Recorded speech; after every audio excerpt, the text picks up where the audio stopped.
Alors, bonsoir. Je vous parlais d'une situation que je vis actuellement. Je ne sais pas s'il y a des gens autour, parmi mes abonnés qui ont vécu ça. Alors, euh, j'ai perdu un petit frère, comme je disais dans les vidéos précédentes. Et quand on m'a annoncé la mort de mon petit frère là, j'ai hurlé à un point où je me suis même pas rendu compte en fait des gestes que je posais, la manière d'agir. J'ai hurlé et j'ai pleuré pendant des jours et des jours et des jours. Et jusqu'à aujourd'hui, à chaque fois que je m'en vais me coucher, que je prends mon téléphone, je coule une larme parce que je comprends pas. Je me dis, tout s'est passé tellement vite, tout s'est passé tellement, tout s'est enchaîné d'une manière. Je comprends pas. J'ai parlé avec lui la veille, on s'est écrit, on a échangé, quand on a même raccroché, on a continué à s'envoyer des voices, on parlait, et le lendemain, on me dit que cette personne n'est plus là. Donc mon cerveau, je pense que mon cerveau n'arrive pas à accepter ça en fait. Vous savez, c'est quelqu'un avec qui j'ai grandi, c'est pas forcément mon frère de sang, mais c'est mon frère. On a grandi ensemble, c'est-à-dire nos maisons sont collées comme ça là. On a joué dans la même cour. J'ai mangé chez eux, j'ai été chez eux, j'ai pris une douche chez eux. C'est avec les gens avec qui on a grandi ensemble dans le quartier. On sait que nous deux là, nous sommes collés comme ça, que nous sommes une famille. Tout le monde le sait. Alors, vous savez, j'ai été pardon, j'ai été à Grand Monde avec lui parce que dans notre quartier, nous étions parmi pardon, nous étions parmi ceux en fait qui ont fait la section anglophone dans notre quartier, parmi les premiers. Ils sont parmi les premiers à faire la section anglophone. Donc, quand j'étais à Grand Monde, moi j'étais à ma dernière année, lui rentrait tout simplement. J'étais à l'école avec lui, on savait que c'était mon petit frère à l'école. Pendant la récré, il vient dans ma classe et tout. Je parlais toujours prendre de ses nouvelles, comment il va et tout. Donc, quand moi je m'en vais à l'internat, lui continue. Et après, moi je viens en Europe. Et bon, l'Europe, on n'a plus trop eu de contact. J'étais plus en contact avec sa grande sœur, que je suis toujours en contact, et que elle et moi, on a toujours été en contact depuis. Donc, quand lui, il vient en Europe, direct quand il arrive, le lendemain, il appelle. Oh, je suis là. Oh, j'ai quitté les ténèbres, je suis déjà en Europe et tout. Tu habites où, machin? Et il nous cherche directement. Vous savez, on sait comment l'Europe se passe. On sait qu'il y a des gens qui arrivent ici en Europe et qui ne te calculent pas. Même si vous avez grandi ensemble, ils ne te calculent pas. On sait comment l'Europe change les gens. Mais bizarrement, lui, il y a eu une coupure et cette personne, quand il arrive ici, la première des choses qu'il fait, c'est de nous chercher en fait. Et il a remis ce truc qui s'était cassé entre nous. Donc, il nous a reconnectés d'une manière. Il venait pendant l'anniversaire de mon fils, il était là. Pendant les événements, il était là. Le mariage de ma soeur, il était là.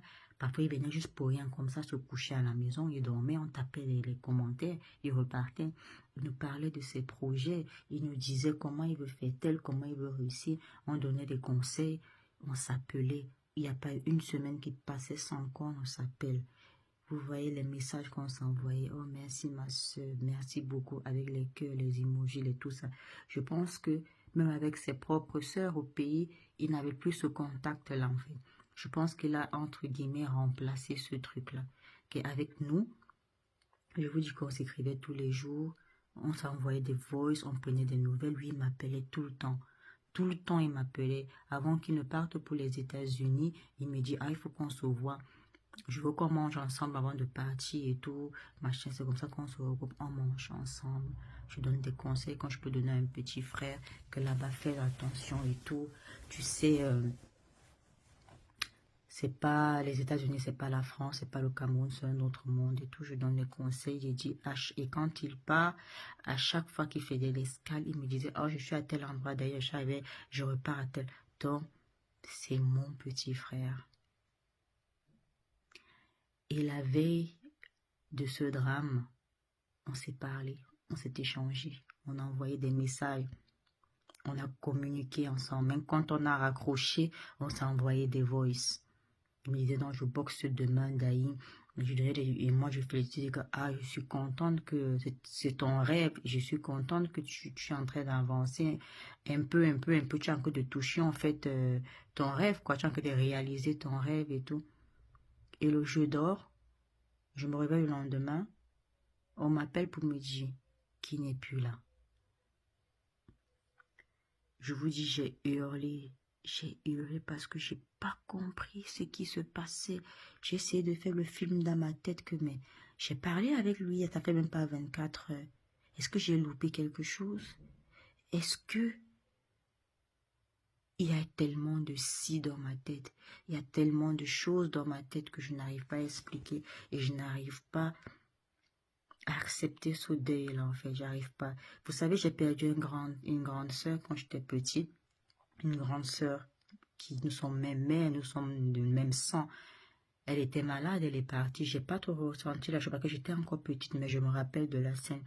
Ça fait pas 1 an, j'ai perdu un grand frère, lui qui a été malade toute sa vie, qui n'a pas connu le plaisir de la vie, qui n'a pas connu le fait d'avoir une femme, d'avoir les enfants, qui n'a pas connu l'amour d'une femme, qui n'a pas connu les câlins, qui n'a pas connu de bisous venant d'une femme, et n'a pas connu de l'affection.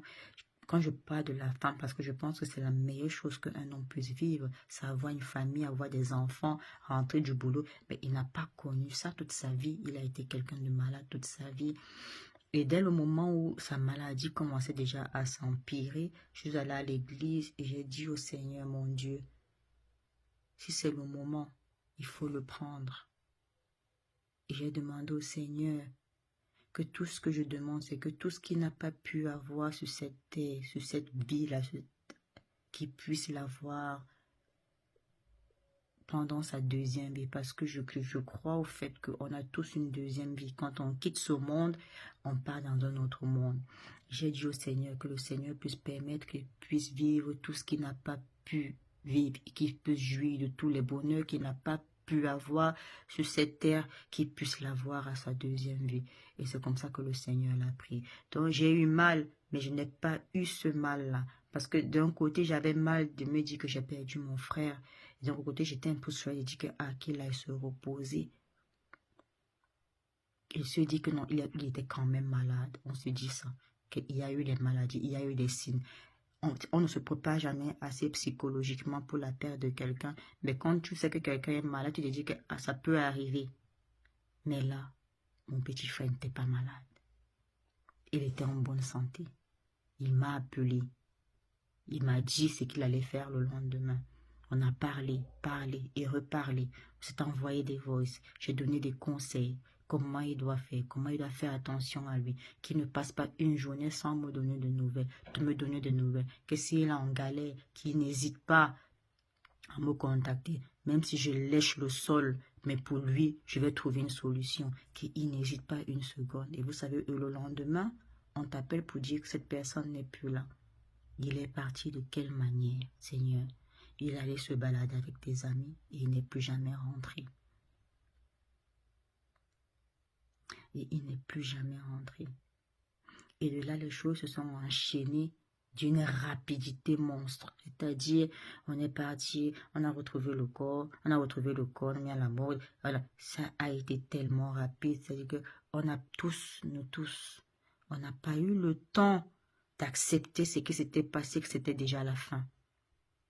Dans mon cerveau, je me dis, mince, je n'ai pas ressenti ça pour mes frères, donc je culpabilise un peu.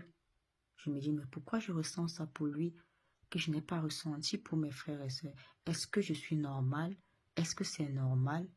Vous savez, parfois j'ai peur de pleurer, j'ai envie, j'ai mal, j'ai envie de hurler, mais j'ai peur de le faire, de peur peut-être que ma mère ou bien mes sœurs vont me dire que, mais comment tu réagis comme ça pour lui et pourtant tu n'as pas réagi comme ça? Mais j'arrive pas à faire semblant, mon Dieu, j'arrive pas. Je craque, je pleure, je crie, je hurle, parce que je comprends pas. Parce que j'arrive pas, je sais pas comment expliquer ça. C'est quelqu'un qui a été là pour tous les anniversaires de mon fils, mariage de ma soeur. Il venait à la maison, il appelait, il prenait les nouvelles de mon enfant, les nouvelles de l'enfant de ma soeur. Il venait à la maison, il faisait des trucs, il nous mettait au courant de tout. Comment je vais faire ça? Avant de faire un truc, il appelait Daï, qu'est-ce que tu en penses? Je donnais des conseils. Donc je me dis peut-être que j'ai eu ce lien avec lui que je n'ai pas eu avec mes frères. Peut-être que c'est pour ça que je ressens ça aujourd'hui. Mais est-ce que je dois culpabiliser? Je ne sais pas si je dois culpabiliser. Je ne sais pas si c'est normal ma réaction. Mais ce qui est là, ce que je ne peux pas changer, le fait que je souffre du départ de mon frère. J'ai mal. J'ai tellement mal. Parce que je ne comprends pas. Ça a été tellement rapide. Je me dis, est-ce que j'ai loupé quelque chose quand j'ai parlé avec lui la veille? Est-ce que je devais dire ça? Et si je faisais ça? Et si... Il y a tellement de choses que je me dis, mais Seigneur, si jeune, il n'était pas malade. Il n'avait aucun problème de santé. Il est juste sorti pour s'amuser. Il n'est pas rentré. Et tout s'est enchaîné, là. Même pas en une semaine, tout était réglé, tout est close. Vu qu'il est allé mourir aux États-Unis. Et la famille, nous sommes en France, il y a une famille au Cameroun. Il n'y a personne aux États-Unis. Donc, il a fallu que quelqu'un monte aux États-Unis pour faire des procédures. Ça a été tel. En une semaine, on a tout bâclé. Je me dis, Seigneur, ce garçon qui était souriant, plein de vie, plein de projets, qui a dit qu'il part aux États-Unis pour réaliser son rêve, et il part aussi brutalement, aussi... Je prie le Seigneur de me pardonner, de demander au Seigneur pourquoi. Parce qu'on dit que tout ce que Dieu fait est bon. De ne pas interroger, de ne pas interroger ou bien poser les questions à Dieu. Pourquoi tu as fait ça? Pourquoi tu as fait ça? Mais à un moment donné, je me dis, qu'est-ce qui s'est passé? Pourquoi lui? Et pourquoi je ressens ça? Pourquoi j'ai aussi mal que ça? Pourquoi le départ de mon petit frère me fait autant mal par rapport au départ de mes grands frères et moi et ma grande sœur, avec qui nous sommes de sang.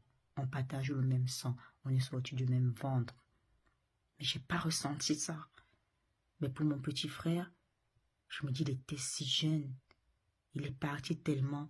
Avec mes frères, ils étaient au pays. Il n'y a pas eu ce lien. Mais lui, il est revenu, il s'est rapproché de moi.